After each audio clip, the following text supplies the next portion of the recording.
Hello, hello, hello,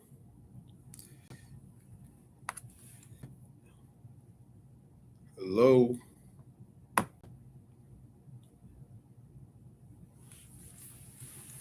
Give me one quick second. I want to do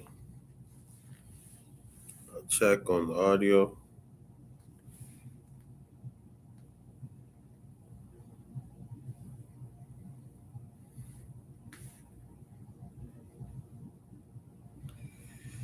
Are we audible?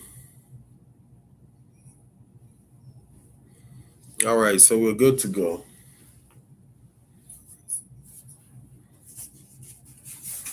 Let's dive into this really quickly. We're going to talk about selling your home in 2026. Quick steps. I highlighted that I wanted to discuss. All right, quick intermission. Just give me one quick second.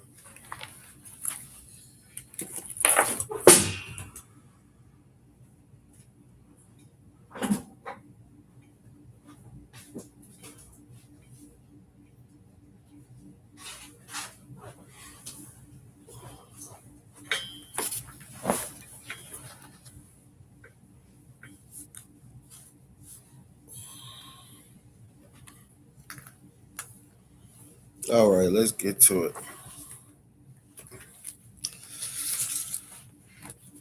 We got some brief points we want to talk about. I'll make it quick. And this will be 7 steps, 12 steps, actually, 12 steps. And we'll run through them as quickly as possible. And this is about selling your home. Doesn't have to be 2026. This can apply to a different time. As long as the laws don't change, this should apply to that. All right. So number one, you want to assess your home's value. And the way you can assess your home's value is just by doing market research. You can get a professional appraisal. You can consult a real estate agent. Um, so an appraisal is something I recommend because it's the most accurate, right?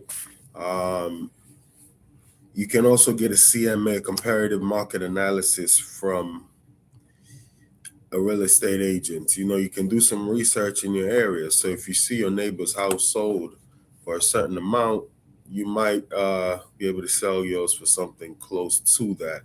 What you need to keep in mind, though, is um, repairs done to your neighbor's property. Is it up to date compared to yours? Things of that nature. Number of bedrooms, just the quality of home, number of bathrooms. Um, Things of that nature, but you kind of want to assess the market, get some market conditions, check that, right? So, step one will be assess your home's value. Step two will be choosing a real estate agent. And choosing a real estate agent, hiring a good real estate agent can be a huge difference. A good agent will help you get competitive prices, market your home effectively, negotiate offers on your behalf, handle all paperwork and legalities. There are a lot of legal nuances that people may not be aware of. So, for instance, homes that are built prior to 1978 should have certain disclosures. Every home in Maryland, for instance, should have disclosures or disclaimers. But certain homes need certain disclosures. If your home has a solar panel, for instance, there's a solar panel addendum that may be required if it hasn't been paid for completely, just things like that. So you need all the legal nuances to be covered. And also, negotiating is key when you are negotiating against an agent that does it for a living. I give the Des Bryant story when he was talking about when Jerry Jones, the owner of the Dallas Cowboys, wanted to sign him. He said Jerry Jones called him and was trying to negotiate his contract with him. And he looked at Mr. Jones and he said, "Hey, Mr. Jones, do you think you could guard me on the field?" And Jerry Jones told Des Bryant, said, "Nah, you're gonna destroy me." And Des Bryant looked at Jerry Jones and said, "So why do you think I can negotiate with you? You're going to destroy me. I need to call my agent." So he was wise enough to know, hey, on this field, Jerry Jones, you can't guard me. But when it comes to negotiating a contract, I cannot negotiate with you. You know, and that says a lot for somebody who makes hundreds of millions to take his pride and ego out of it to know that is not my area of expertise. Let me get an agent that does this all the time, because this is a businessman in his late 70s or 80s that has been negotiating for 40, 50 years. And who am I to sit here and negotiate $100+ million contract with him? So I always use that as an example when it comes to selling your house. Think about that. And you are selling probably the biggest sale of your life, which is a house, hundreds of thousands, sometimes millions of dollars, and most people take it upon themselves to go against an agent who does this for a living. You can be successful, but sometimes it is said that those who sell their homes without an agent leave up to 10% sometimes on the table on average. Not all of them. Some homes actually sell themselves. Some people are very good negotiators. I'm not saying a for sale by owner is a bad thing. I'm just saying sometimes people try to save a dollar and they lose a grand, or try to save penny wise, pound foolish. They're trying to save a penny and then lose a dollar, right?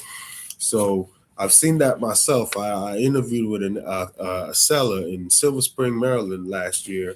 He's trying to sell his home. He said, "Nah, this is a hot market. It's going to sell," and which it did. It sold in a week, but it sold for almost 35,000 less than what houses in that area could go for.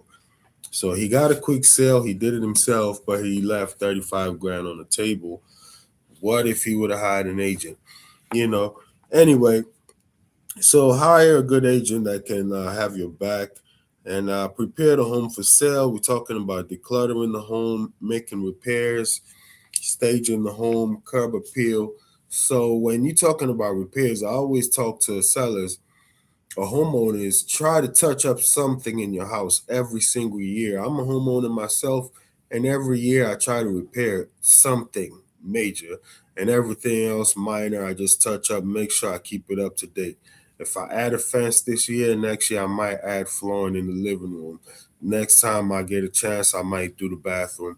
Just something small every year, so when it's time to sell, you don't see all these big repairs lined up that you may not be able to afford. So if you touch it up or you do some deep spring cleaning all the time, that can help you. Curb appeal, make sure the exterior of your house looks good. Mow the lawn, trim the bushes, add fresh plants and flowers. The curb, it's the first thing people see. You know, they say don't judge a book by its cover, but people do that. When they're pulling into your driveway, do they feel at home or do they say, "Man, this is a mess"? So that's you only get one opportunity to make a first impression. So same as your home, when you put your home on the market, it gets one opportunity to make a first impression. So you need to make sure it's well renovated, and pricing it correctly is very key, because that first 2 weeks of your home being on the market is when it's hottest. You don't want to play around with the pricing and screw up your hottest and best time to sell the house, which is the first 2 weeks. Next thing, that's actually step four: competitive pricing. Pricing it right, because that first 2 week window is very pivotal. Make sure you take advantage of that price. You don't want to be too high where you scare people away. You don't want to be too low where you leave money on the table. So just be right there in the market. And there are different strategies. Some people, they list it low, draw a lot of eyeballs, and try to create a bidding war. But this is not the market. That's why we kind of tailored this video for 2026. This is not the kind of market where there's a lot of bidding wars going on. It's in essence a buyer's market right now. You don't have too many qualified buyers with interest rates being so high. and all the instability, especially in the DMV area, the government shutdown, the buyouts, so the market here is a lot more sellers than usual. A lot of people that work for the government are probably trying to either relocate or some accepted the buyout. So you may not be able to get bidding wars except for in very hot neighborhoods. So price it correctly. Your real estate agent will help you set a competitive price based on your home's value, the market conditions, and comparable sales in your neighborhood. Another thing you want to look at is market your home, online listings, photography. You got videos now, you got 3D tours that you can do, open house and showings and social media.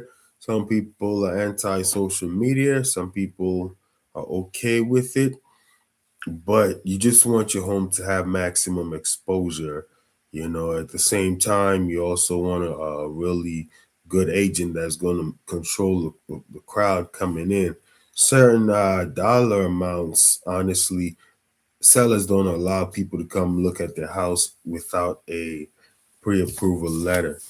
That sometimes turns people off, but at the same time, it kind of makes sure only qualified buyers can come in.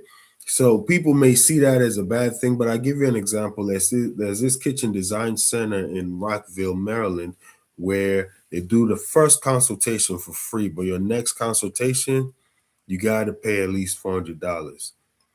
What that does is it eliminates just people who are just there for free designs or just a waste of time. Only qualified customers get to shop at that store. So certain homeowners, if their home is priced over $1 million, they say, I need to see your pre-qualification letter before you can tour this property. But with that being said, though, as a seller, you need to make sure you are flexible with showings, because the more people, I know a lady who was very well qualified. She was a very high ranking, I think she had a job at the police department, but a very high ranking person there, pretty much making good money, wanted to tour a particular property, but the seller wanted to see the pre-approval letter, which she had, but that was just a turn off and she walked away. So sometimes people may take that the wrong way, but if people really want the house, they may still go ahead and provide that letter. But just be flexible with showings, especially if it's owner occupied. You want to make sure you're ready to step out at a moment's notice.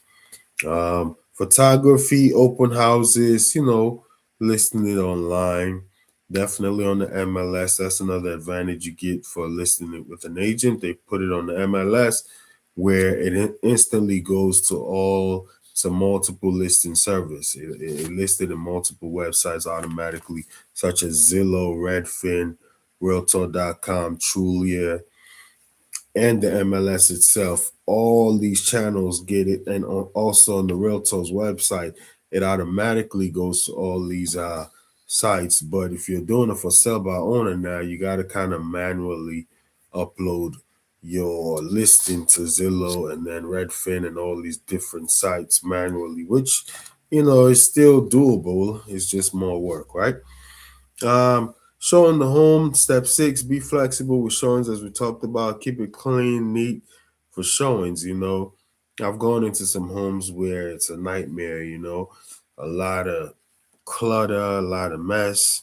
It's unsightly, quite frankly. And I've been to some showings where it looks like a showroom.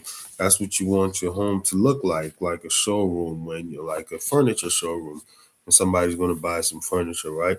So definitely, showing the home is number 6. Number 7 is review offers. So when you get offers, just because somebody is offering you the highest amount doesn't mean it's the best offer to take, right? One thing you need to think about. So let's say your house is listed for 400,000 and somebody offers you 500 grand, but they got a contingency saying, unless I sell my current home, I won't be able to close this transaction. You know, how long is that going to take? Are they even going to be able to sell their current home? So these are things we need to look at. Just because somebody comes with the highest dollar doesn't mean it's the best offer. If somebody else comes with a $410,000 sale, but in cash, and they can close in a week, may that be a better offer to go with, right? So you got to look at contingencies such as financing contingencies, their loan to value.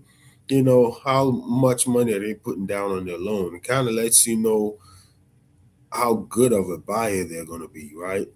Can they really see this thing through? If somebody's putting down a lot of money, you can kind of lean or rest assured that, okay, they may be okay in making this.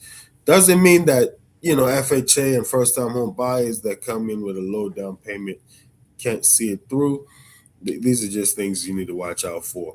Days to close, financing contingencies, just all these different things that people come with. You need to review all those things, understand the terms, look at offer price, closing date, etc. Consider your options. You can accept, reject, or counter an offer. Number eight, we're going to say would be negotiating. Negotiating. You need to go back and forth sometimes with buyers, especially if their offer is below your asking price, or if there are contingencies such as they need to sell their current home. Your real estate agent will help you with negotiating. We just gave you the Jerry Jones and Des Bryant example. So you need somebody that can negotiate. Some people say if you're not willing to walk away, you're not a good negotiator. That's not always true in real estate. Sometimes the deal is so big, you don't want to overplay your hand, and a good buyer just gets frustrated and walk away. So keep that in mind. Accepting an offer. When you accept the offer, both you and the buyer will sign an agreement and outline the terms. The buyer may conduct inspection and finalize their financing during this process. That's when these things happen. Step 10 will be complete inspections and appraisals. Mostly now this goes on the buyer side where their lender is going to require appraisal. Some of these people might require inspections. Negotiation after inspection. This is a trap that even myself, I use it at times. You go in, you sign the offer, but when you do your first walk, you see a few things that are wrong, and the inspector is going to pick up on these things. And you make an offer, but you kind of have it in the back of your mind that we are going to find some issues with this house, and they can either repair it or we can just ask them for money to fix those things. So sellers beware of those inspection traps that buyers tend to set. So step 11 will be finalize the sale and closing. Once all contingencies are cleared, you're ready to close.